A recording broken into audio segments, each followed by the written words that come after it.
All right, good evening. The February 10th, 2025 meeting of the Library Advisory Commission is called to order. Would the secretary call roll for determination of a quorum, please? Chair Meeker. Here. Vice Chair Gultera. Here. Commissioner Gavitt. Here. Commissioner Laverne Davis. Here. Commissioner Nicole Davis. Here. Let the record reflect all commissioners are present. Thank you. And now please rise for the Pledge of Allegiance.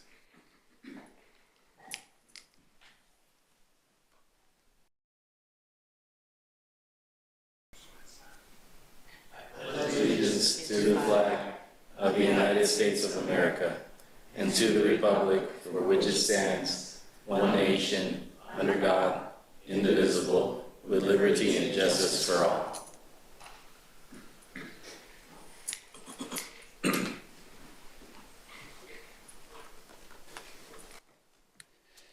Okay, at this time, I'd like to welcome our two new commissioners, Ms. Laverne Davis and Nicole Davis. Would you each like a chance to introduce yourself? Sure. Go ahead, Nikki. Yeah. Sure, maybe just, hi, this is me.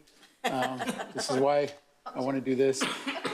I meant to give you a warning, but we ran out of time. Like, how much information you want? We could be here all night.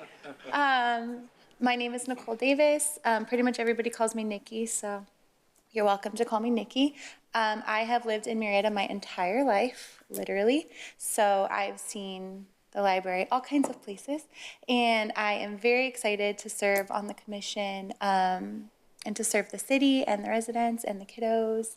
I'm an assistant director at a preschool, so libraries, reading, kid stuff, all right up my alley. So yeah, I'm very excited to be here.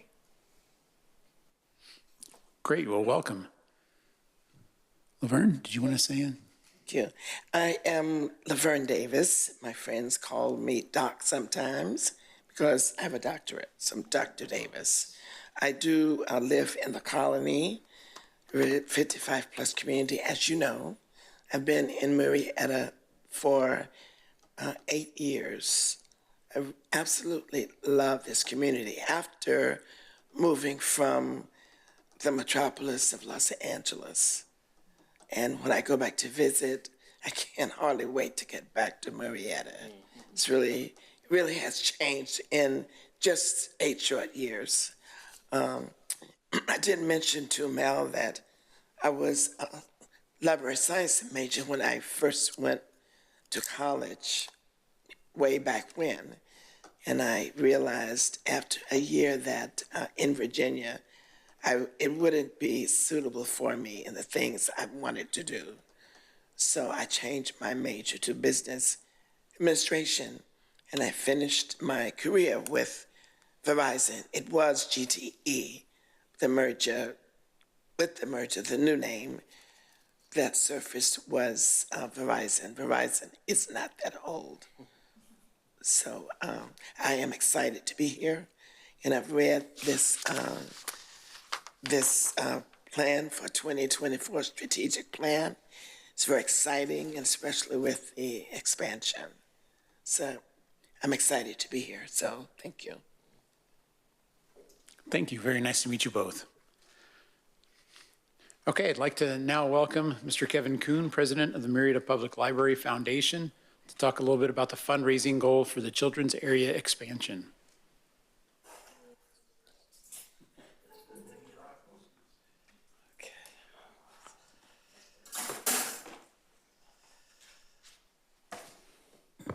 All right, can you hear me okay?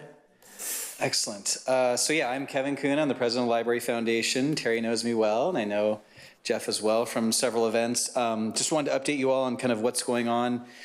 We need to figure out what funds we're going to be able to commit as a foundation, as a community here in the next month and a few days, a few weeks, something like that. So we're kind of right here at the very end, and we need more support. So we're trying to make sure we're here at every meeting we possibly can be. I was at City Council last week. I'll be at City Council next week, and for the next several City Council meetings, updating them and trying to make sure we get the community on board with this effort. For those of you who don't know, and Brian might share a little bit more about this later, this project is being funded by the city and then also by a library, State of California Library grant, which includes some matching funds. But the plan that we presented to the city, this is about a half year or more ago, was that we would, as a community, come together and provide some funding as well.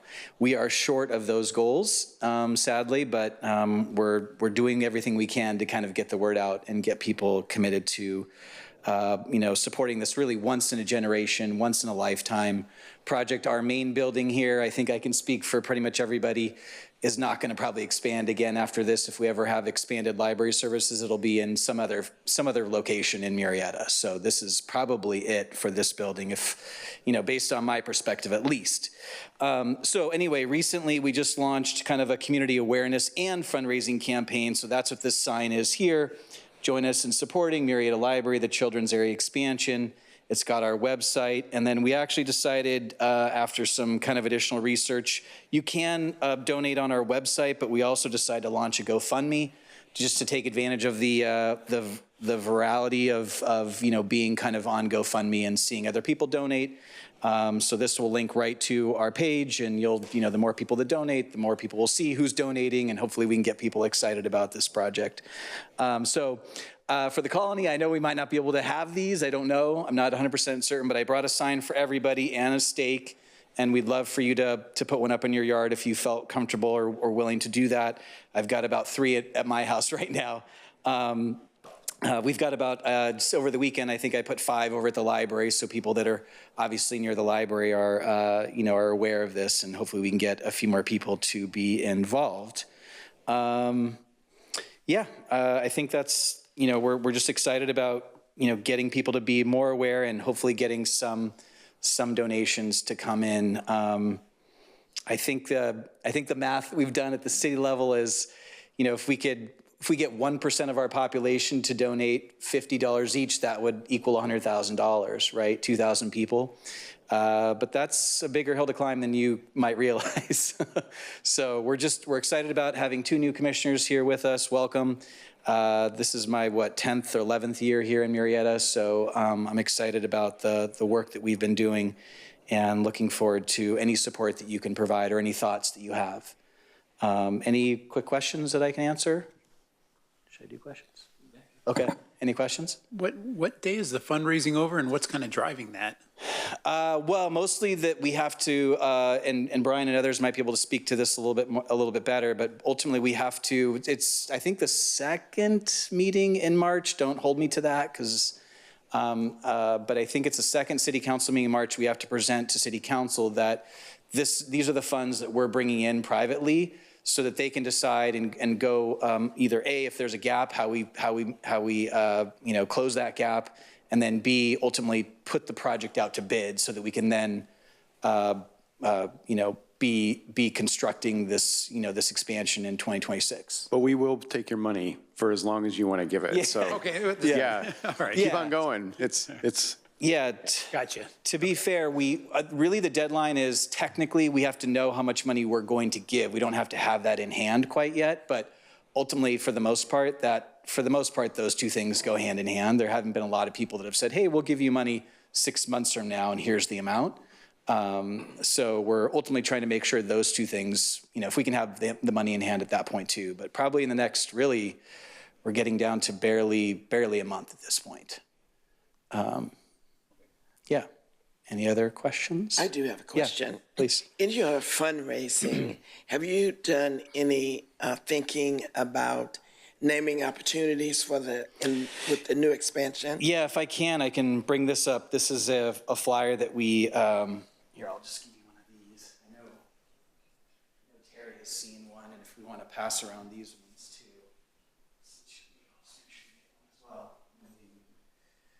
We built these flyers with the support of Brian's team and the city for a fundraiser that we did several months back and had hoped to raise more funds. But in there, you'll see that we have several different levels that people can donate at, and we would give them, they would have their name in the library, in bigger ways and certainly in permanent ways.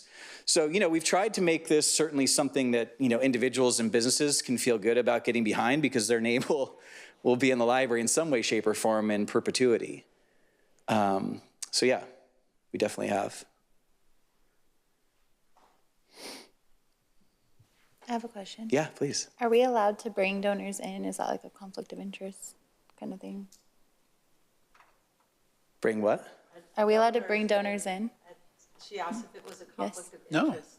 Yeah, bring donors in. Yeah, no, bring donors in. We need you Okay, to do like that. it's Yeah. like our business. That's and kind of our things. job. Oh, yeah, Okay, no. okay, Oh, I just see making what you sure. mean. Yeah. Oh, I yeah, just yeah. wanted- No, my kids went to Discovery Isle, and so we'd love to have, preschools participate. I mean, that makes a ton of sense to get in front of parents of young kids because Yeah. this expansion is going to benefit them specifically and most, more than anybody else. Okay. So yeah, no, we'd love to make talk sure with it you all about that. Yeah. costs Yeah. Thank you.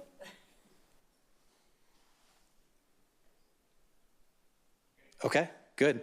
Does everyone want to sign, just out of curiosity? Yes. Okay, yes, Absolutely. okay. So Extras, Kevin? I didn't bring any extras, but I can get more to anyone that needs them. I'll leave these just behind here, and then you can come pick them up when you're done. Does that sound good? Okay. Great, yeah. All right. Thank you for bringing them in. Yeah, thank you. If anybody else has on the board, not board, Mission. commissioners, have any other ideas, can they contact you? Oh, yeah, please, Quickly, absolutely. easily? 100%, yeah. Okay. info@murrietalibraryfoundation.org is my email, but Melvin's got my contact info too if you need to reach me, so be happy to talk more at any time.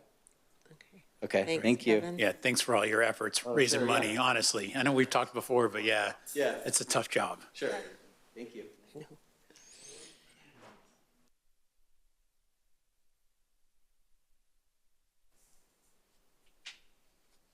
Okay, I think now we're moving to election of chair and vice chair for 2025. Madam Secretary, if you could please preside over the election of the chair. We will now move to the election of the chair. The order will be as follows. As the secretary, I deem that all commissioners are on an equal basis to nominate and elect. Nominations do not require a motion and a second and are non-debatable. There may be more than one nomination. Are there any questions from the commission? Upon the election of the new chair, they will take the center seat. Following the election of the chair will be the election of the vice chair. The new chair will preside over this process in the same manner. Upon the vice chair's election, they will take the seat directly to the right of the chair. Before we begin the election, are there any members of the public who would like to comment regarding this item? Seeing none, we do not have public comments. I now deem you all on an equal basis. Do I hear any nominations for chair? I nominate Ken Galtera.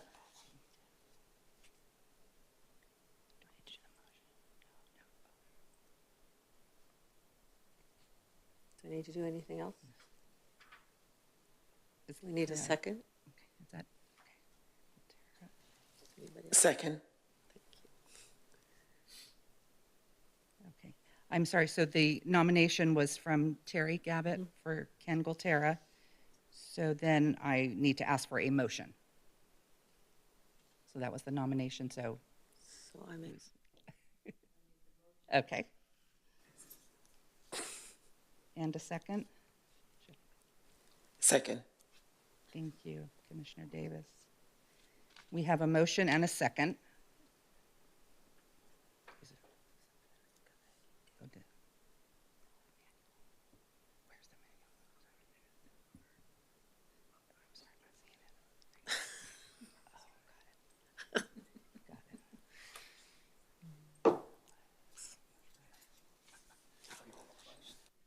Okay, sorry. Okay, so then tell them to me. Okay, please vote. I don't know why I was getting hung up on that. Okay, so stop voting.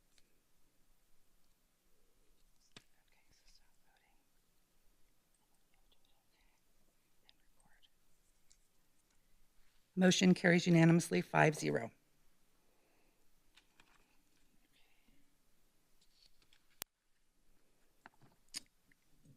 Congratulations, Commissioner Galtera. You have been selected as the new chair.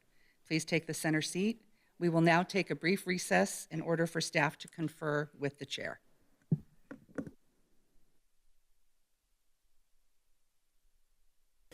Okay, it looks like we're ready to reconvene here. We're reconvening the regular Library Advisory Commission meeting. We will now follow the same procedure as outlined by Madam Secretary for the election of the Vice Chair.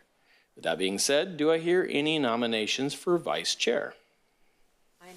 I nominate Jeff Meeker as You might vice want to chair. turn that on. There you go. I nominate Jeff Meeker as vice chair. Okay, Commissioner Meeker, do you accept the nomination? I do. Okay, are there any other nominations? Okay. All right, so we will need a motion and a second here, so please vote on the motion to approve Jeff Meeker as the vice chair of the Library Commission. I think I make a motion to have Jeff Meeker as the vice chair. Second. May I interrupt? I'm sorry. This motion would be to close the nominations. Then there's another one to appoint the vice chair. So if you could just Oh, change there it is. Okay, the wording. I am sorry. So let's first make a motion to close the nominations for vice chair of the Library Advisory Commission. I make a motion to close the motions for the vice chair. Second. And now I make a motion to, So Chair To- Gualtieri, we have a motion and a second. You ask everybody to vote. Okay, Okay. so we have a motion and a second. So now we need to vote on the vice chair position.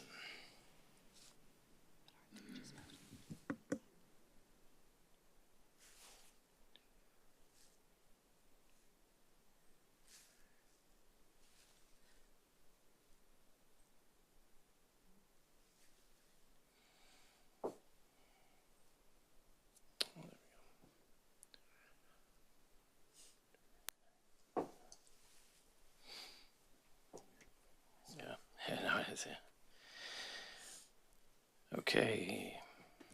Motion carries unanimously, 5-0. Okay, congratulations, Commissioner Meeker. You have been selected as the new vice chair. Please take the seat to my immediate right. Thank you for doing that, Jeff. You're very quick.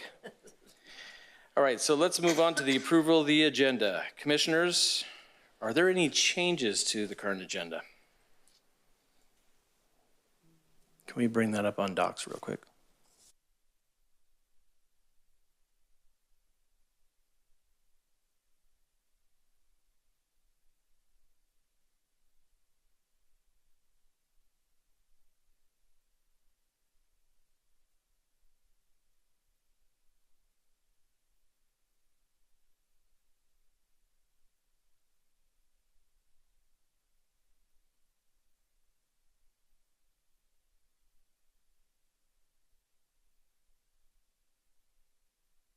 Turn that on. Seeing that there are no changes or motions for the change in the agenda, may I make a motion?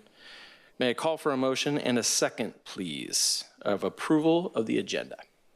I move to accept the agenda. Second.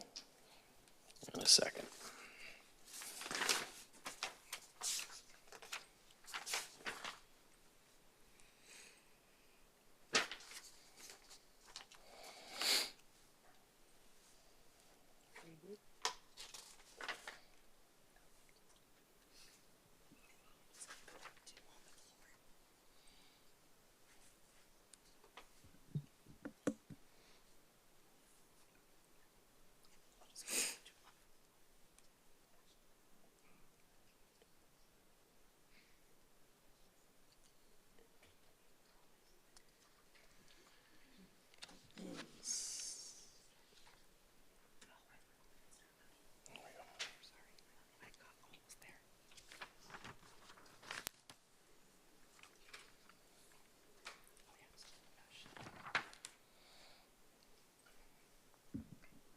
Motion carries unanimously. Okay, let's go ahead and move on to the administrative update. Library Manager Raselius. Did I get that, Melvin? I'm just used to saying Melvin. Rosellis. Raselius. Yeah. And are there any new staff updates for us? Yes, Chair Golterra. First up, we have Brian Crawford, Senior Program Manager, who is the project manager for the Children's Library Expansion Project. I'd like to pass it off to him for him to give an update on the expansion. Thank you, appreciate it. Hi, my name is Brian Crawford. I'm the Senior Program Manager with Community Services. I'm responsible for all capital projects related to the library and parks and a bunch of really cool stuff. So I'm here to give you an update on the library expansion. And since we have new commissioners, I want to just give a background on the project, make sure everybody's on the same page. I'll let you know what our status is, what the budget's like, our next steps, and then I'm going to talk a little bit about fundraising as well, just to kind of echo some of Kevin's points that he made. So first of all, I really appreciate being here to be able to speak to you about this. This is a really critical project for our community, and I'm glad we have 2 new commission members. I really would love for all the commissioners to be involved in our fundraising efforts in some part, maybe join our council members in reaching out to the community and letting them know about this important project. So as many of you know, the library was built in 2007, and when the library was built, there was only 2,700 square feet of children's area, which is the current footprint today. It was always meant to be a 2-phase project. So it was always meant to have an additional children's library area built into the Garden of Verses area where we're going to be building our expansion. But unfortunately, we ran into a series of unfortunate events. I'm going for the literary things here. Yeah, Lemony Snicket, series of unfortunate events. So we had the economic downturn of 2008. It really canned a lot of the ability of the city to do the expansion. Those funds were used for other things, more important things in the community at that point in time. And then, COVID hit. We had another drawback with funding. But due to Melvin's industriousness, is that a word? Sure. He and his staff were able to identify some grant opportunities. And one of them was a very large grant for just over $1.5 million from the California State Library. He applied for the grant. We were awarded that grant. It comes with a matching funds of roughly $750,000 from the city. So that was kind of our seed money. And when we went out to start this project, I believe it was around April of 2023, where we were going out and selecting a architect. They were asking us, well, what's your budget for this project? And we were like, well, we've got like $2.25 or $2.5 million, somewhere around there. And that wasn't a really good answer to their question because it was going to cost a whole lot more than that to build. But we didn't know what we wanted to build. So we brought on SVA Architects as a design firm, and we held a series of community meetings with various stakeholders. We had a commissioner there. We had some of our Library Foundation, Friends of the Library. We had some homeschool parents. We had teachers, educators from the local community as well, plus staff from the library and also staff from City Hall. And during those visioning workshops, we came up with a needs assessment, and we kind of let our dreams run wild and said, let's build, this large thing that's going to be well over 5,000 square feet, approaching 6,000 square feet. Let's build it into the Garden of Verses. Let's blow out the walls of the Garden of Verses and move those all the way to the sidewalks. And that was a really great exercise to go through because it showed the enthusiasm in the community of wanting an expansion that was going to be usable for decades to come, because we realize that this is the last time we're going to expand this facility unless somebody gives us a large parcel next door, this would be the last expansion for this facility. As Kevin said, we may have to build into another facility in another part of the city or just rely on our network of county libraries around this area. But we also have some, other alternatives like mobile libraries and remote library pickups that Melvin is looking into now. So we went through those visioning exercises, and then working with city staff and working within, trying to figure out what our budget is going to be was a pretty long process. So while we started the visioning workshops in July of 2023, it took us all the way to the end of that year in order to figure out what our budget really needed to be. So we did go through some whittling down of that vision into something that was a little bit more manageable. And we made it, we brought to City Council last year in, I believe it was June of 2024, where we brought to them 3 different versions of what we were looking at, and we wanted to get their input on things. So we showed them the version that was 5,000 square feet, and then we showed them a version that was 4,500 square feet, and then all the way down to, I think, 3,900 square feet. That 3,900 square feet, that was really chopping off a lot of programming space. And really the need that we have in the community is programming space. And being able to fit an expanded library collection into stacks, and then also having story time rooms that we can use for like multi-purpose rooms where we can have a variety of different programming. That was the crux of the project. And if you go below 4,500 square feet, you really get rid of a lot of that usable space. We also needed to provide some offices for our staff.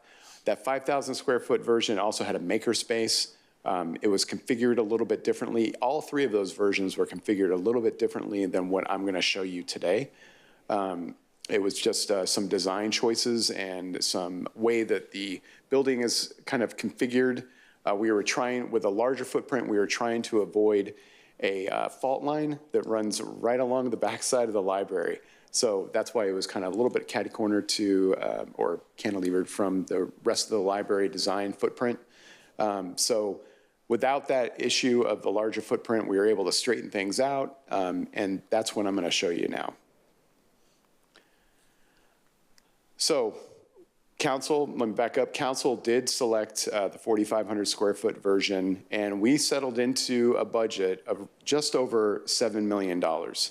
So that is soft costs, which includes design, includes inspections, permitting, project management, a variety of, we have fixtures, furnishings, and equipment, a lot of expenses that aren't related necessarily to the construction. The construction is a little over $4 million, or what we're hoping is a little over $4 million. And what I'll explain about that is that we are really not going to know what the cost of this project is going to be until we go out to bid and we open those bids. And anything can happen between now and then. Even the current political climate with talks of tariffs, other things could impact the cost of lumber coming from Canada, HVAC coming from Mexico, a variety of building supplies. So we really have no idea what's going to happen. So how do we back into $7.05 million? We use our best guess. We have cost estimations that are coming from SVA, our design team. So they have professional cost estimators that work in this space, the construction industry space. They have hundreds of projects that they can draw on their experience from of figuring out what is the cost of actual pouring a square foot of concrete foundation, et cetera. So they go through their data banks and they put together a complete cost for us. And we're also we're getting a second estimate from our construction and project management consultants, RW Bid. So we have 2 organizations there. SVA is the designer, RW Bid is the construction manager. They're going to eventually be the construction manager, but they're helping us with the project management. They're acting as the owner's representatives, and both of those consultants are managed by me and the rest of the CIP team. So We have the estimations coming in, and we're hoping that it backs into or is very close to those estimations. Part of the process is also going to be when we have our final design and we have our bid package, that we also put in there some alternative bid items, some add alts or deductions. So what that means is when we prepare our documentation, we say exactly what we want built, and then we have an additional section after that that says, well, we also want your price on X, Y, and Z, that in case things go a little higher on the cost for the primary package, the construction package, then we need to cut back a little bit, and we would substitute this item in the primary package for this lower cost item. The converse is true as well. If those bids come in light and we have some room to play, then we have some other alternative items that we can add to the project. So we don't have to go back out to bid for those, or we don't have to say to the awarding, the contractor that's awarded the project, hey, what are you gonna charge me for this stuff? Because they're gonna, they're saying, well, you've already awarded me the contract, so I'm gonna charge you a whole lot higher. So that's why we get it at the bid time. So we use that as one of the criteria for evaluating the bids. We don't necessarily evaluate bids. We always take the lowest bidder in those cases, but we also get the most responsive and most responsible bidder. So where we are right now, let me advance a little bit. This is the project site. I think everybody's aware of the Carol Carson Garden of Verses on the north end of the library. It's still gonna be the Carol Carson Garden of Verses. It's just gonna be in a different format, a changed and a better design and more robust and ability to handle all that programming. So the space in the yellow, the yellow is actually the proposed walls of the new footprint for the entire Garden of Verses. And you can see a different perspective from a drone shot in the lower right-hand corner. This is basically the expansion. Everything to the left of the red line represents the current footprint of the library. Everything to the left of that is new building, new construction. So on the, I'll refer to this as Plan Side North and Plan Side South. So on the north, you see there are offices there for staff and the restrooms. And then we have in the center area, the children's stacks, and then the heart of this project are the multi-purpose rooms on Plan Side South that can be divided into 2 rooms that provides multi-programming opportunities. We can use it as 1 large room or 2 smaller rooms for different types of story time hours. One of the things that my family really enjoys is the reading to dogs. So my son was deathly afraid of dogs, and that was his mom's fault, I'm pretty sure. But through this program, you're able to have kids read to therapy dogs, and he got over his fear of dogs and loves this one particular dog called Baxter. He's a corgi, very, very nice dog, and he loves them to death.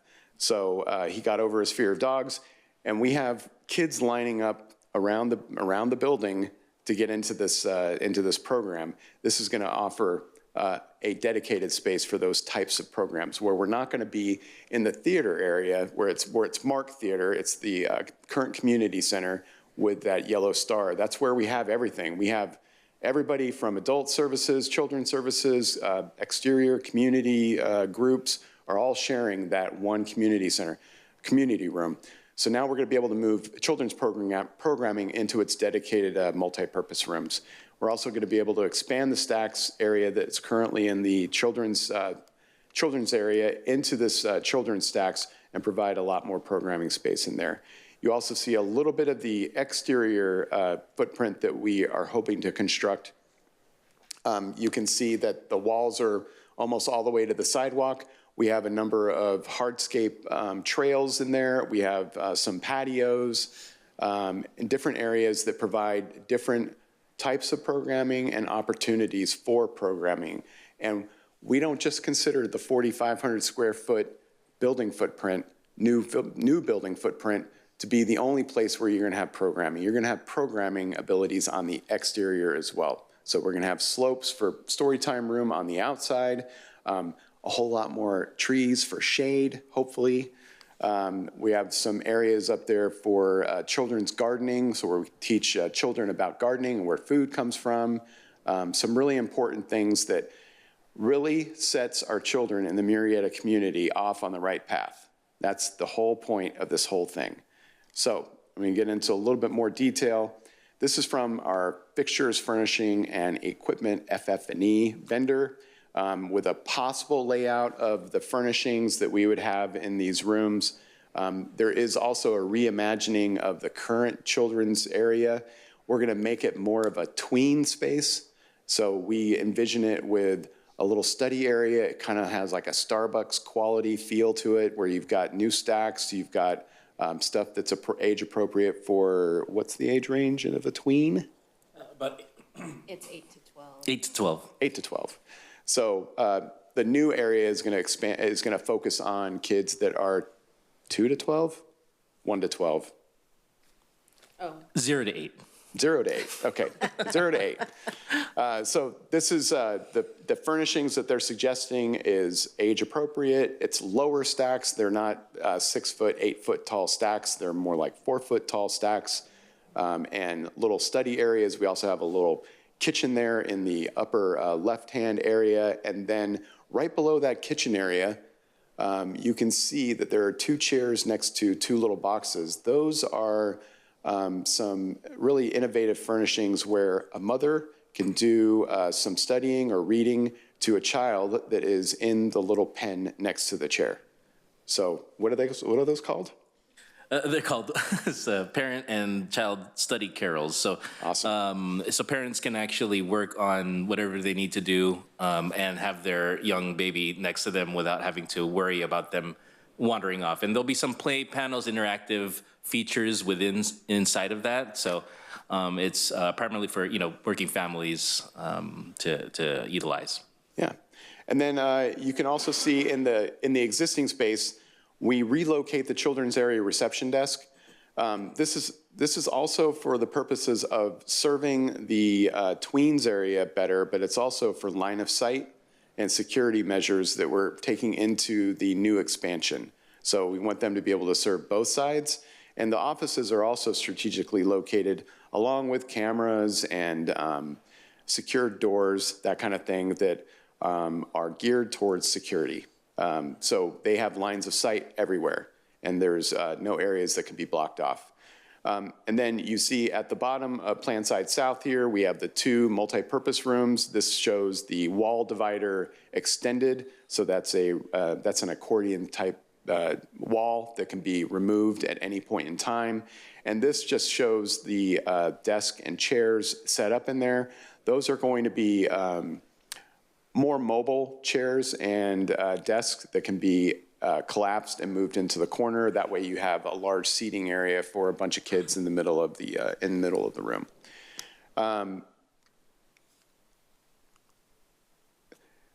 These are new renderings from our FF&E vendor, kind of show the expand, or the space really kind of gives you a really better understanding of what the space looks like and what the space feeling is.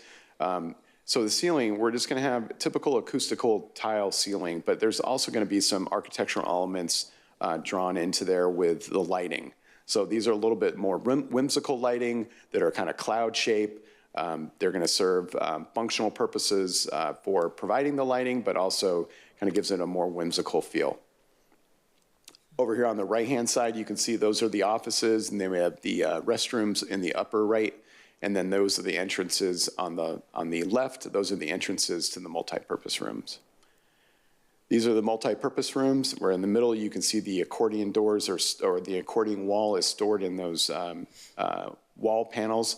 And then each of the rooms would have its own sink and storage area and space to do crafts and other programming elements.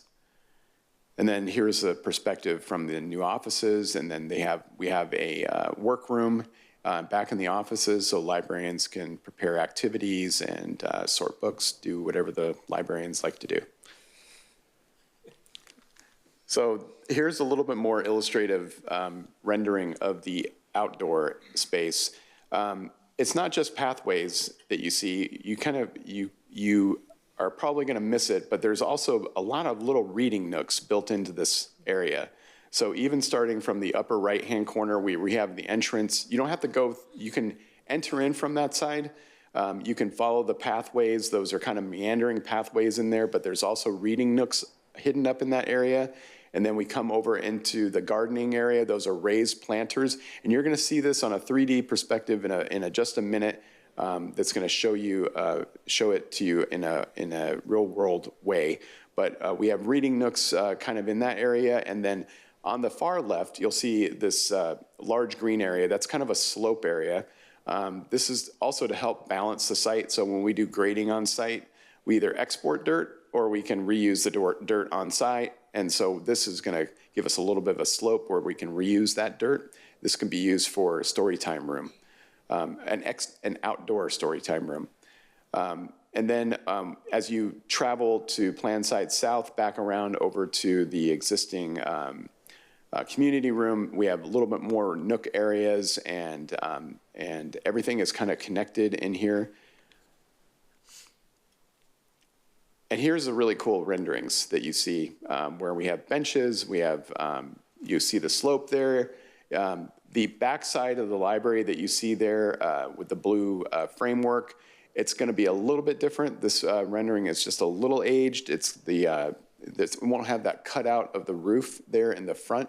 That's going to be a full overhang for that small area as well. And this is showing it from a different perspective. It's more of a hangout spot where families can hang out, teens, tweens, everybody can enjoy the services of the library, waiting for programming. We have a lot of more programming space out there for them. And there's also, I do want to point out that you see the fence line back there. So there is security fencing along the perimeter of the outdoor garden area. So we need to contain the little kids so they don't wander off into the street. Here we go, another rendering. So I do want to speak about the fundraising efforts that we're doing. So we're doing a full court press on macro and micro fundraising. So we have members of our city council that are going to be asking potential large money donors. We're talking like over $100,000, $50,000, $250,000. We have approached several people in the past. We haven't been as successful as we thought we would be, but there are donors out there that are willing to give large amounts. So we have our city council reaching out to those, that we're also reaching out to businesses in the community. We also are going to be working with another group that's going to help us do some micro targeting. So Kevin has the GoFundMe account, and that's awesome. We can point people to that account through social media, through outreach at the library, events, newsletters. We're going to blitz everybody in the next couple months on all of this. Just like Kevin said, if we raise money from 5,000 different people, that's a lot of money that we can potentially raise, and it could be into the hundreds of thousands if people understand the message and understand what we're trying to do, and that their part would be very small, and it would be an incredible force multiplier to get that from multiple members of the community. And I think really people just need to figure it out and find out about it, because they do see that it is an amazing resource in our community, this library. So we are going to be in the next month or two hitting on all fronts. So commissioners are welcome to reach out to the community. And you said that you have your business, and could you bring in some people? Absolutely. We'll take anybody's money if they want to give it. And so everything would be going to the foundation, and the foundation would turn over any of those proceeds to the city. So they are a 501c, one of those things, okay? So they are that, and it's tax deductible and all that kind of good stuff.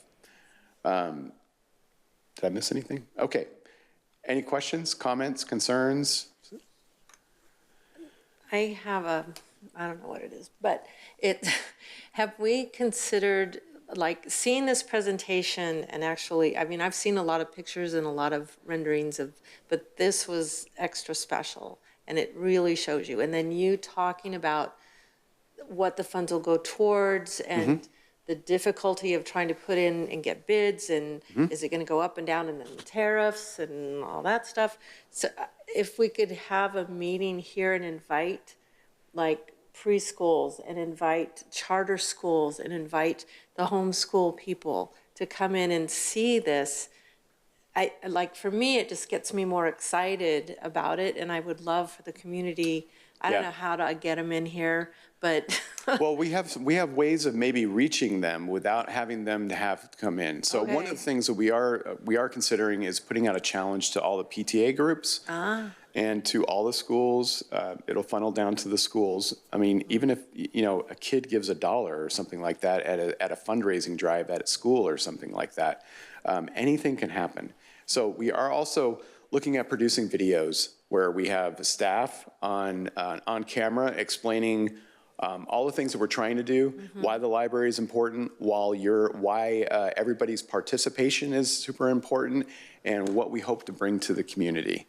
So we're going to be producing videos, social media outreach campaigns, just a variety of things. I'm not the expert on that. We are working with a kind of a PR group that does, they had a hand in developing our collateral that we're using, the signage that we have currently at the library, the Follow Our Progress signs, and then the booklets that Kevin had shown you earlier, those are produced by them as well. So we are bringing them on board for their expertise and manpower, because our staff, we don't have time to do this. We're going out and we're doing as much as we possibly can, but we need to get a lot of people, we need to reach a lot of people in a short amount of time. And while we are hopeful to have an idea of what we can do by March or April, we're not going to bring the construction contract back to council until likely July. I did want to speak on that. I did skip over that part of kind of what our next steps are.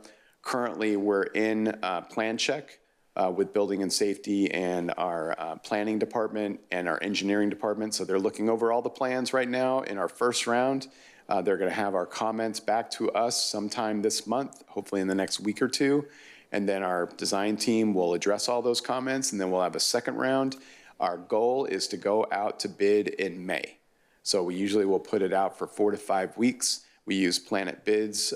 It's not like the old school method where we send everything out by paper. We do things electronically. So we send out a notice of a bid opportunity to everybody. We also blast it electronically to contractors all throughout the entire state using Planet Bids. So we put our specifications on there. We put all of our plans on there. We put all of our bid line items. They go, they look at it, they do all their bidding, and then we open those electronically at the appointed time and date. It's not done in a council chamber anymore. So once that happens, that'll likely be June. We'll have an understanding of what those bids came out. We have to have time to compile our agenda reports, to take it to council, to ask for them to take action to approve the contract. So that'll happen in July, we think, we hope. And then we start construction like in August. So it's going to happen fast and furious. I've been doing this for almost 2 years now, and it just seems like yesterday that I started. So yeah, that's kind of where we're at. But I like your question. I like, any kind of ideas that anybody can think of. We're going to do anything we possibly can. It would be great if we can bring in homeschoolers and preschoolers. It would be great if we can use the amphitheater for this type of thing where we say, let's have a large library fundraising event, and that might be one of those ideas. Yes, ma'am. I have an idea on that note. It is another thing that the staff would have to do, but like the Touch-a-Truck and the Lego building event, like those I've been to, and there's always so many people. So if we could come up with some kind of cost-effective but cool event, even at the library, that draws everyone in, and if we have like the renderings that we saw here, like posted up, I feel like we could get some good traction on it and at least talk like through the community. I went to the library, we had this cool event, they're doing this expansion. Yeah. That's really the target, is the people with those kids that are excited. That we'll I be think that's a excited really about. good idea. Yeah. And I think we need to maybe co-brand, like any kind of event that we're having out at Town Square Park. I can think of the next one is the Easter egg hunt, you know, where you have tons of kids. Why not highlight the library expansion and what we're trying to do and have a message to the people? It's a captive audience. You might as well tell them about this and what their potential very small dollar donation can do when we put it all together with everybody else's. I think that's a really great idea. I think, I mean, Kevin and I, Melvin, we've been to some of those events, but it's kind of hard to pull people in to talk about it. And then, like, having a video, I love that idea where they can see it and they can hear everything that's involved. I think that could draw people. If you just had a booth and you had the video going the whole time, it might get people to pay attention.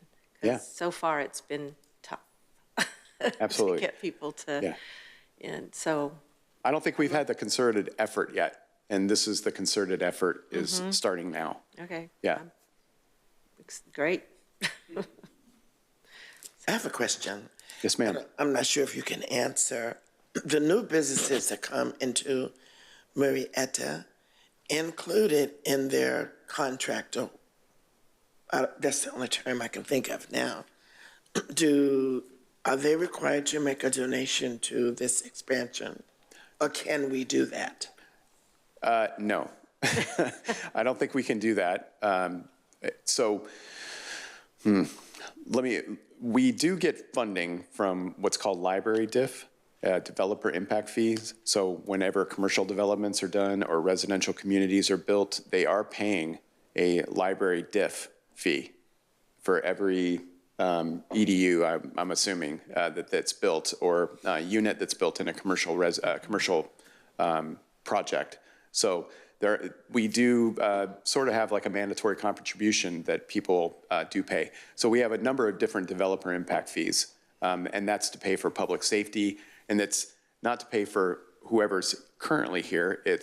We're going to need to expand. We're going to need to provide more services to everybody that's coming in. We have all these apartment complexes going in. They're all paying diff. They're all paying for a variety of different things: streets, roads, public safety, library, everything. Mm-hmm. But back to I don't think we can make them give a donation in order to get a business license or something along those lines, if that's what you're asking. That is what I'm asking. I wish we could, though. That would be awesome. But we don't know. Is that right? We do know or we don't know? I'm going to say, but with my limited experience in municipal agencies, I don't think that that's something that we can do, but we can always run it by our city attorney. Melvin can run that by a city attorney. Okay. And one other question. Have we thought about having a solar field on the property? Because that would be a way to raise money. I'm sorry. A solar field. So there are different drawbacks, and there are pros and cons to solar on a facility. It all depends on when you're building that facility and what the economics of solar are at the point in time that you're doing it. So we can plan for expansion of solar, and you know, we can always pre-wire for it or run conduit in the new building expansion, that if we ever decided to add solar to a facility, it would make it easier instead of having to get into the new building or run conduit in a new building. It's not part of the economics of this project because it will increase the construction costs. We wouldn't realize the gains until several years down the road. And we are just not at the point where we're able to add an additional scope of work. It also depends on what SCE is doing with, you know, are you generating so much power that you're giving it back to the grid, and what are they paying you? What are the economics of that? Do you lease? Do you own? We do have solar on our police department, and that feeds a portion of City Hall as well as the police department. So we do have those types of things where we do that at other facilities, and it just depends on what the economics are at the time. But that's a good question. Any other questions? Okay, thank you so much. I really appreciate your time. Thank you. Thanks, Brian. Yeah, I just want to also say thank you to Brian Crawford here. He has been instrumental, obviously, in pushing this project forward. His project management skills are bar excellent, best in the state of California. Better than my speaking skills. Better, no. He's, as you can see, he's a great presenter. As you said, Commissioner Gavitt, it'd be great to have him present something to interested parties in some shape or fashion. So I just want to reiterate, thanks to him and his efforts to get this project continuing and to the finish line. So thank you, Brian. Thank you. Appreciate it. Next, I'd like to invite Agnes Rita, our supervising librarian, to give an update for our Library for All programs.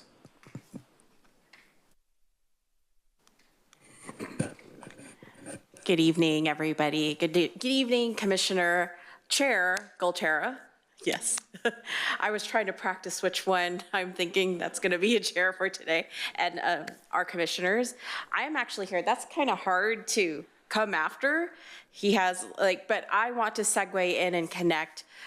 If we do the expansion, our library is able to provide more programs, more transformational programs within our community, not just reaching young families and children, but also adults, teens, and adults and teens with disabilities. So the presentation I'm doing today is our LFA program, and I will be talking about it and the things that we've done since we have had the program.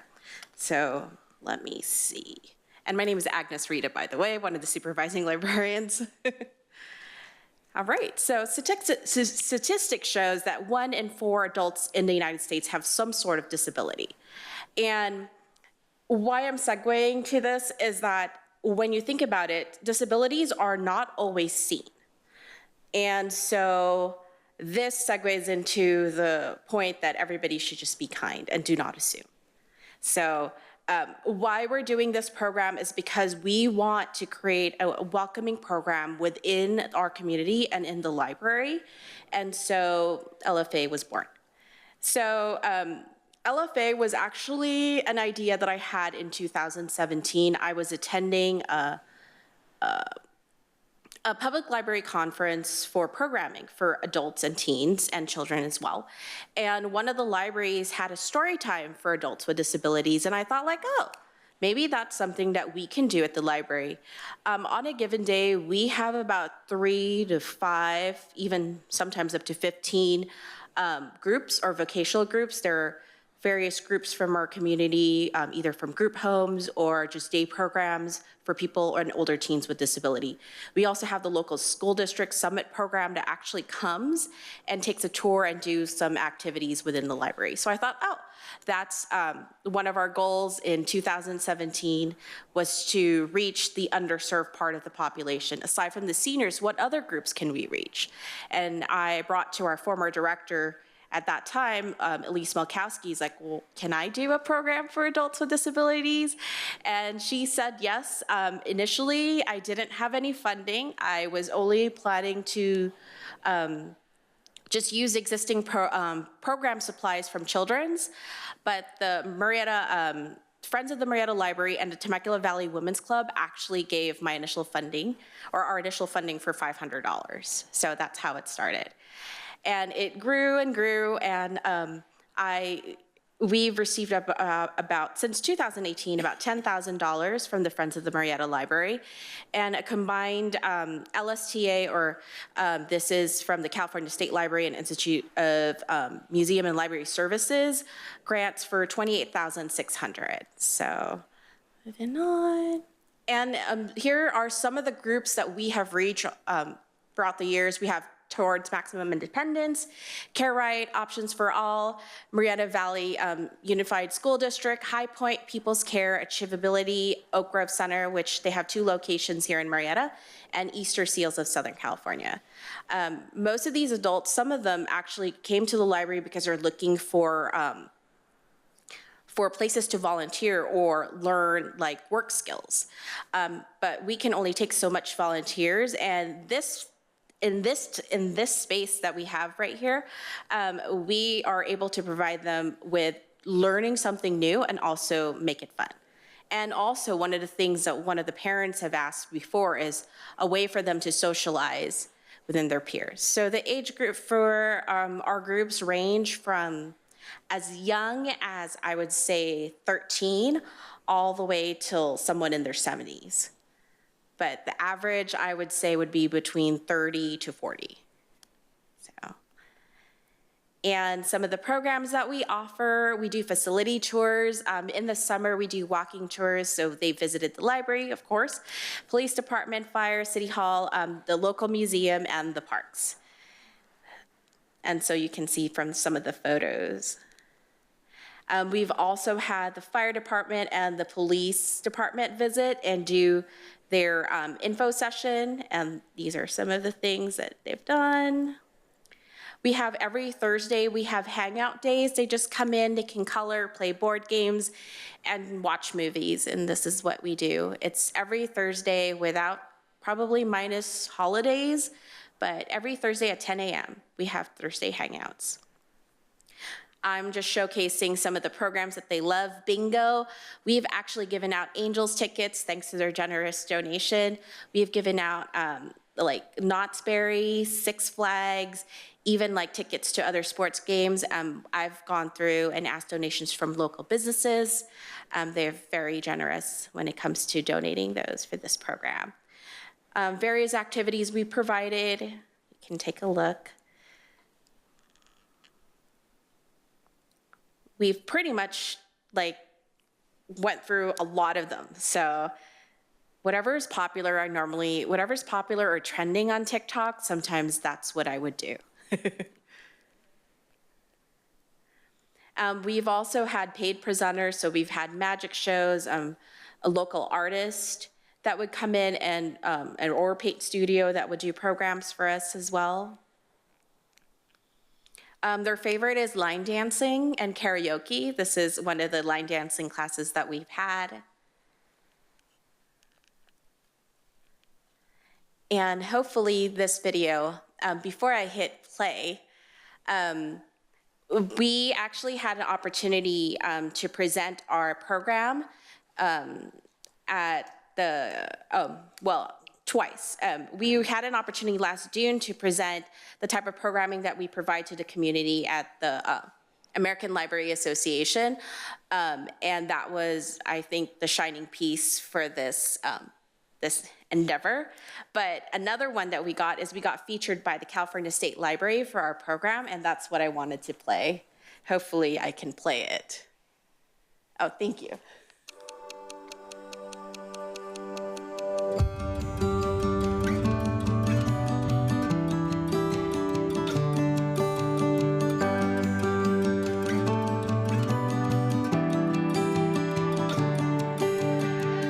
Library for All is a program for adults and older teens with disabilities. We have a place for them to socially interact, to have fun, to discover and learn something from the library, and something for them to bring home, like a skill, like, oh, I finally learned how to create, like today we created a wreath. It started as an idea. In 2017, I attended a showcase for the Inland Library System, and there was a group there that presented and creating programs for story times and Artopia for adults with disabilities. And I thought, like, our library in 2017 have tons of groups. And I thought, like, that's ready-made audience, and our boss had one of the goals the city asked the libraries to reach the underserved population or our visitors. We mostly serve young families and seniors and, you know, young adults. So we were thinking maybe we can broaden our programming and add adults with disabilities. So it started like me just talking to the coaches, asking them like what kind of programming you want to see. Are you interested in coming to the library to do something like art? So I started with 6 people, and now it grew to between 50 to 75 people at a time. And then when we were grant funded, then we are, you know, doing lots and lots of things. We've been coming to this library for about a year and a half now. We really love it because they do a lot of different programs with Agnes. We see the movies and the crafts and everything.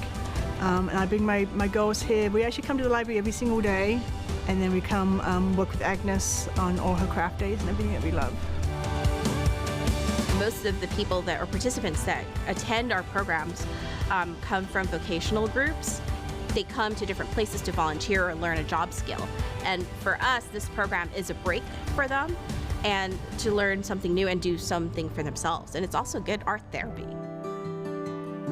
The importance of libraries in the community is a great gathering place. We love this program, especially as a special needs coach that I am. It gives us a chance to have everybody come together and socialize and work together. It helps gives them a chance to do different programs they don't normally get into, the crafts and the community and the libraries and everything. I feel like programs like this are important because it makes people feel included. They are part of the community. It also gives them something to look forward to when they visit. We love Agnes and her girls that works with her. She's really good. She talks to my clients like people and not people who have special needs. Unfortunately, there's a lot of people who don't realize they are just regular people. We put these things together. We wrapped them up and glued the roses on them. We come up from years, yes. I just left the library with my parents. I joined a lot of great art stuff they have here at the library. I feel like we already have a community. They attend Special Olympics, they're part of the school district, they're everywhere. They come and visit the library. So instead of being like an anonymous group, they are seen, and we have a program specifically for them to have fun, to interact with their peers, and also tailored to their needs and abilities. And I feel like having it in every single library, and it's coming from the libraries, feels transformational in our community.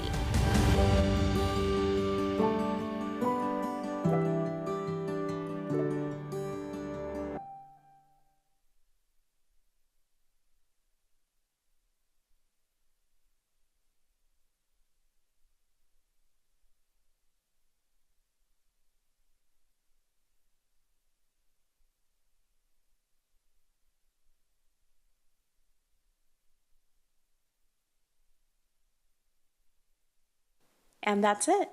Thank you so much for listening to my presentation.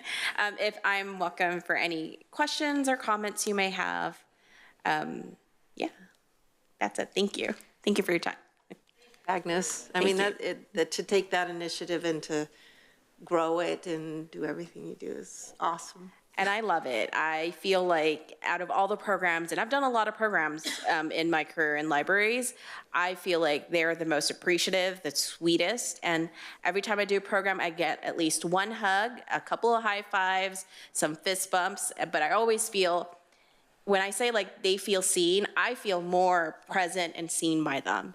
It gives me a better appreciation of what it is to be a public servant. And I feel like I can speak for everybody that has helped me with the programs and done outreach as well.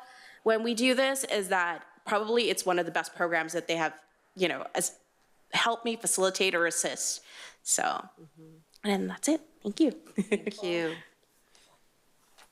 And I just want to give a big thank you and shout out to Agnes and her team. As you can see, they're very passionate and really instrumental in making sure that everybody who walks through our doors is welcome at our library and feels at home at our library. And so I really tip my hat to Agnes and her enthusiasm and her inspiration. And on that note, she actually won Shining Star of 2024, the award here at the city of Murrieta from our previous city manager, Kim Summers. So that just speaks volumes to her dedication to the city, to the community, to this library. So thank you, Agnes. Thank you. I'm blushing. So am I for you, I think. But Agnes, seriously, thank you for working with our special needs population. It is often forgotten, but it should be in everyone's hearts. And I have the pleasure of working with special needs kids every day. Yeah, and they're a fun group. And when you... I get stories all the time. Yeah, I bet. And then when you walk in and you see these kids and adults who are working with just whatever they're doing, they just seem to be enjoying themselves so much. And the conversation doesn't stop there. They're talking about that all the way home. And I just, thank you for doing that. And thank you for the work that you guys are doing and the future work that you'll be doing for the library. Thank you. Okay, this will be a huge letdown at this point, but let's move on to public comments. Oh, I still have a library update, so. Oh, I thought just you one were- more letdown before the. No. Just kidding, just joking. Strike that from the minutes. But there's- Just kidding. But you're farther down the list. Yes, I'm right at the end. Even though I'm not listed technically, it's still the administrative update section. Oh, it's still in portion. the administrator. Okay. Yes, that's correct. So thank good. you, and Agnes, you're welcome to stay if you like. So just a few updates before we go on to public comment. We have received the California State Library's Lunch at the Library grant for 2025. For a total of $8,557 to do pop-up programming at the Murrieta Elementary School summer meal site for MVUSD. So what we do is we use that funds to fund the programming that we do at the site. So we're excited about that partnership. We are planning to apply it's for the California State Library's eBooks for All grant, and Agnes has done a lot of grants for us, and this is one of the ones she's also working on applying for. We're planning to apply for $20,000 to purchase eBooks with a $5,000 match, so we're excited about that. We've also been awarded the Public Library Association Digital Literacy Grant for $10,000, and this is also thanks to Sandra, who Agnes supervises. So they've worked together applying for this grant, and we're going to purchase a smart board for our current lab area. To also to fund digital literacy classes. So we're excited also about that. Another grant that Agnes, you can see why she won Shining Star now, right? Another grant that Agnes oversees, along with Steve Herring, our adult services librarian, is our annual ZipBooks grant. This is, I believe, our 6th annual time getting the grant, and this is our largest award ever, in a little bit over $31,000. And if you're not familiar with the ZipBook program, it's where a patron can order a book that is not currently within our collection. It gets shipped directly to their home. Once they're done reading it, they return it, and then we add it to the collection as long as it meets certain criteria. So we're really excited about that. That's really patron-driven collection development. Another update is we have our public internet and Wi-Fi has been upgraded to Scenic. And if you're not familiar with Scenic, that's the high-speed internet connection that's used by universities, schools, and academic libraries. So we're happy to be a part of that through our partnership with Riverside County. And then, as you know, we had suffered through the power outages along with the rest of Southern California. Thankfully, we weren't, victims to any fires, but we did have some power outages. So the city's Emergency Operations Center activated the library as a kind of a power relief center for those who lost power. During the first power outages, some of the folks lost their power for 3-4 days. And so when we activated, the relief center was utilized in 2 days with about 149 people. So it was a great resource for our community to have, and we extended library hours just for that particular event. Library strategic plan was also approved during our December 17th City Council. So Commissioner Laverne Davis had mentioned the strategic plan. It is available on our website. So if you haven't had a chance to look through it, I know the Library Advisory Commission has been involved in helping us, fine-tooth comb the strategic plan and get it actually approved by City Council. So we're happy to have that document. So that's going to guide us for the next 3 to 5 years, and then we will update it in about 2 to 3. So every 2 to 3 years, we will update the strategic plan. And then last but not least, the library is going to be closed this Monday for President's Day, February 17th, and also Tour de Murrieta by Grace on Saturday, April 5th. So that's the end of my report. I'd be happy to answer any questions before we move on the agenda.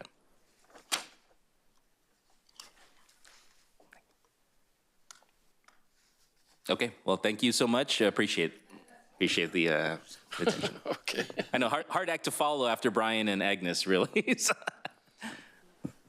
Okay, now to public comments. I mean, I enjoyed hearing from you more, but there's no public not seeing. Well, I'm sorry, I'll read it just the way it is. At this time, we will take public comments. Any person may address the Library Advisory Commission on any subject pertaining to city business, which does not relate to any item listed on the agenda. Normally, no action would be considered or taken by the Library Advisory Committee, or Commission, excuse me, on any matter not listed on the agenda. Speakers are limited to 3 minutes. Madam Secretary, do we have any non-agenda public comments? Thank you, Chair. We do not have any non-agenda public comments. Okay, so let's go ahead and move on to the consent calendar. Approval of items 1 and 2. All matters listed on the consent calendar are to be considered routine by the governing body and will be enacted by one motion in the form listed. There will be no discussion of these items unless, before the governing body votes on the motion to adopt, specific items are removed from the consent calendar for separate motions. Do you need a motion for that, Gretchen? Okay. So may I call for a motion and a second, please? I'll make a motion to approve the consent calendar. Second.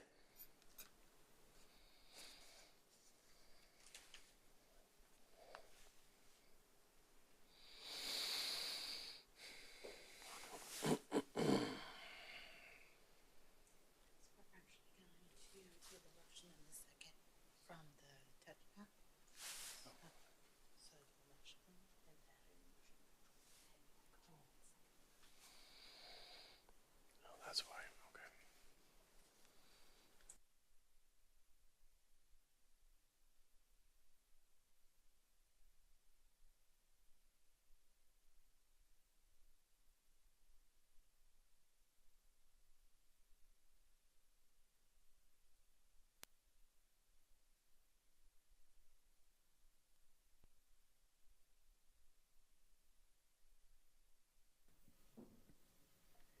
Motion carries unanimously 5-0.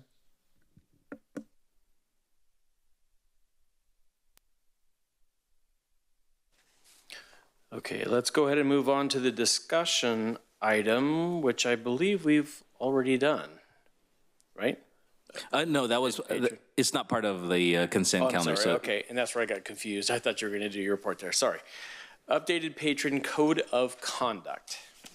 Yes, that's correct. So thank you, Chair Goltera, and Library Advisory Commissioners. So the library, the Murrieta Public Library strives to maintain a welcoming and safe environment for all patrons and staff and everybody who walks through our doors. And so myself and library staff conducted a comprehensive review of our existing code of conduct, which hasn't been updated in several years.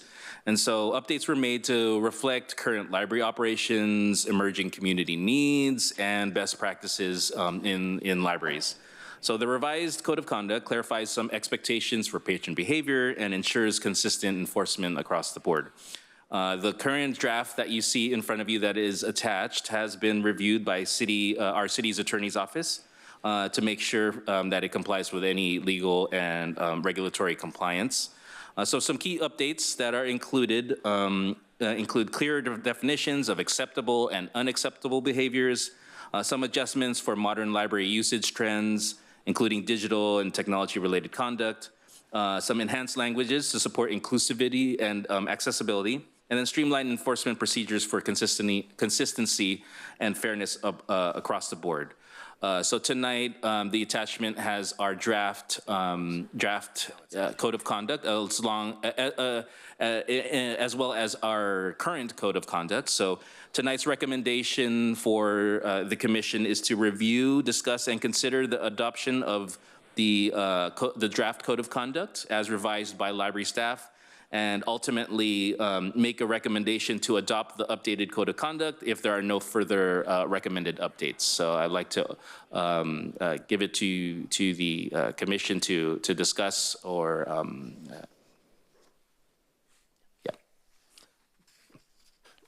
Melvin, were there any major changes from the last one? Major changes in terms of taking things out, no, I don't think so. The only things that we had particularly added was, let's see here. I can go through each one. So the speaking conversational tones was the same. Children's under the age of 13, the only thing that was changed was we said 12 before, but now we say under the age of 13. That was a change by our city attorney. Library staff is authorized to call the Murrieta Police Department. This is particularly for if a caregiver cannot be located for a child. So that is currently still in our current code of conduct. Food is not permitted in the library. Drinks with spill-proof lids are allowed. We adjusted it for the spill-proof lids because that's kind of the trend that we see libraries are taking. Sound emitting technologies and devices must be at a volume that users can hear. That was just kind of a few wording updates, but the spirit of it is still the same. Skateboards, bicycles, and scooters. We added the word scooters in this particular one because it seems to be a big trend. And other similar devices must not be ridden in the library. Bicycles must be kept where racks are provided. Running, skating, and other forms of unsafe movement are prohibited. We added unsafe movement, particularly for those shoes that have the wheels on them. I don't know what they're called. Heelys, yes, thank you. Yeah, so we have some kids heelying through the library, so any unsafe movement is unwelcome. Personal items must be kept with the owner and not be placed in walkways. Staff is not responsible for lost items. We did have that in our old code of conduct, but we just updated the wording to just read a little bit smoother. Sleeping or lying on floor or furniture is prohibited, and tables and chairs should be used for their intended purposes. This was also, again, just a few word edits. Vandalism of government property, including tables and chairs, and so forth. This also was just a few word edits. Viewing unobjectionable or offensive materials, that also just a few word edits. Patrons are required to be fully clothed, including shoes while in the library. We just, fully clothed was the added portion of it. And then smoking and vaping, we didn't include vaping prior, so now, vaping is a, big issue, so we've also included that. Obviously, drugs and alcohol of any kind are not prohibited. Harassment, bullying, intimidation, and threatening behavior towards other patrons or staff is not permitted. This is a new one. However, we think it is crucial to ensure for the safety of our staff and patrons. And then going forth here, strong offensive odors that disrupt library users from personal hygienes, perfume belongs are not permitted. This also is a new addition to the code of conduct. And then the last one, media or commercial photography or filming must receive prior approval. That also was an addition to the code of conduct. And then last but not least, there you see the progressive disciplinary procedures. We had made a few word changes, violator, ban, and so on and so forth. And we just kind of clarified a few of the points there. As compared to the old one. I'd be happy to answer any questions about any specific ones or any recommendations that the commission may have. Okay.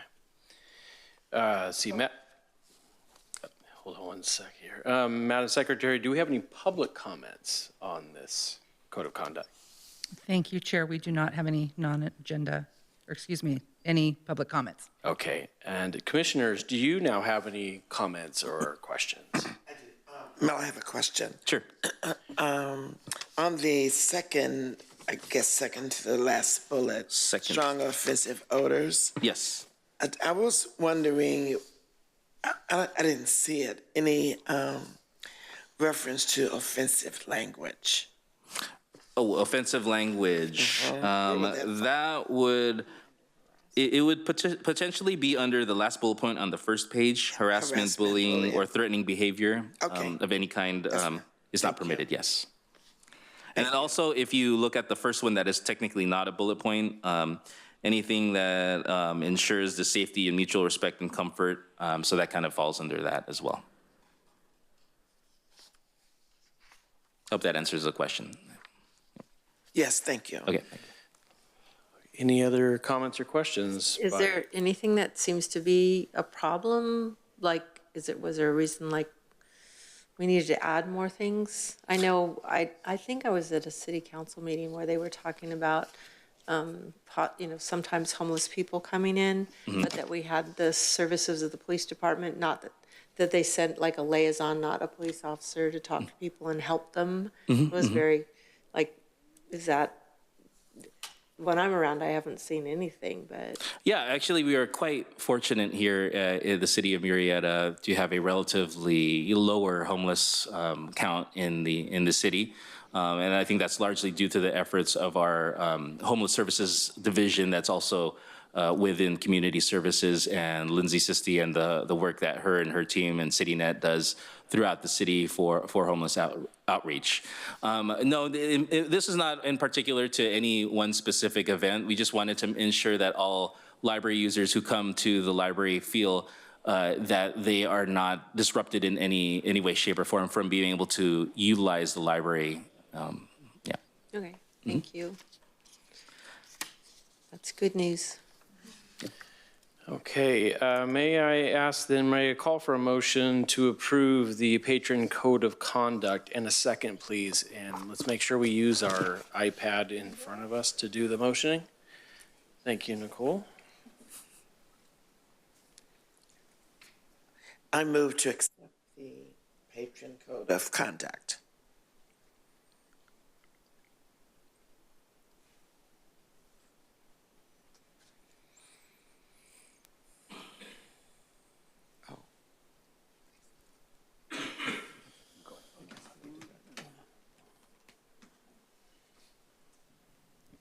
Motion carries unanimously 5-0.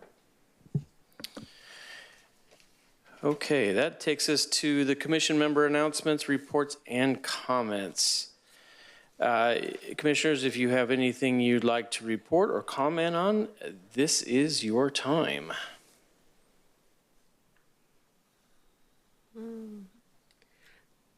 I don't know if it's possible to have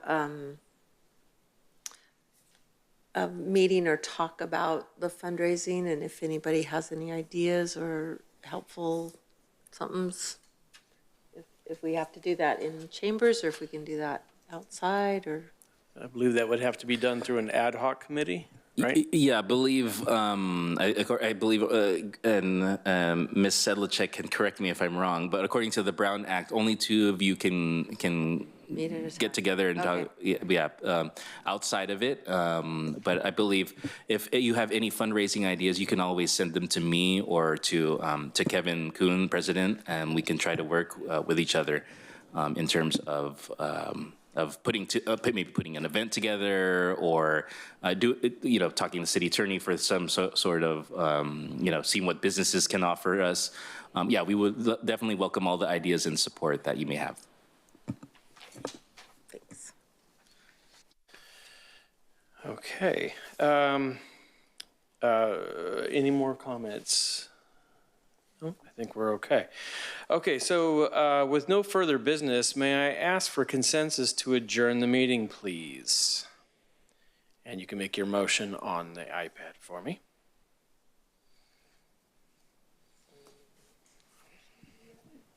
I think we just say aye, right? It's not a motion, Chair. Yeah. Just a verbal Oh, it's not. aye. Hi. I promise I'll be better at this next time. I should make notes of what I need to improve on here. So it's just a responsive aye. So we're okay. This meeting is now adjourned. Thank you very much for your participation. Thank you. You're doing better than the last guy. So.